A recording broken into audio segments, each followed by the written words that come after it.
আজকের ভিডিওতে একটি শক্তিশালী সাপের বিষ নামানোর মন্ত্রের কথা বলবো। যে ব্যক্তির শরীরে সাপে বিষ কামড়েছে সেই ব্যক্তির নাম শুনে দূর থেকে এই মন্ত্র প্রয়োগ করলে সেই সাপের বিষ কিন্তু সেই ব্যক্তির শরীর থেকে নামবে। যেটা পরীক্ষিত মন্ত্র।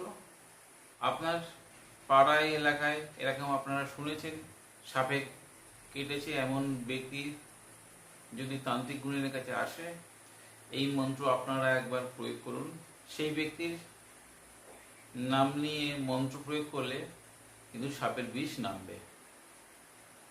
বাড়ি থেকে তান্ত্রিকের বাড়ি অনেক দূরে, তাহলে দূর থেকে ফোনের মাধ্যমে ধীরে ধীরে কিন্তু সাপের বিষ নামবে। এই সাপের বিষ কিন্তু পুরন মন্ত্র বলে বা চলন মন্ত্র বলে। ভিডিও দেওয়া মন্ত্রটি শনিবার মঙ্গলবার দিনে মুখস্থ করবেন।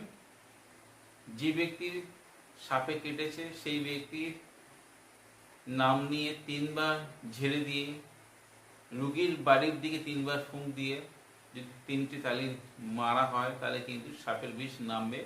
এর সঙ্গে কোনো স্বাস্থ্য কেন্দ্রের সঙ্গে সঙ্গে যোগাযোগ করবেন আপনারা। মন্ত্রটি ভিডিও শেষে দিয়ে দেবো, দেখে নেবেন।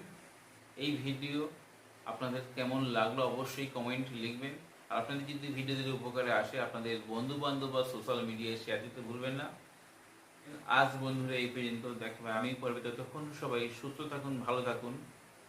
জয় মা তারা, জয় মা কামাখ্যা, জয় গুরু বামদেব। নমস্কার বন্ধুরা।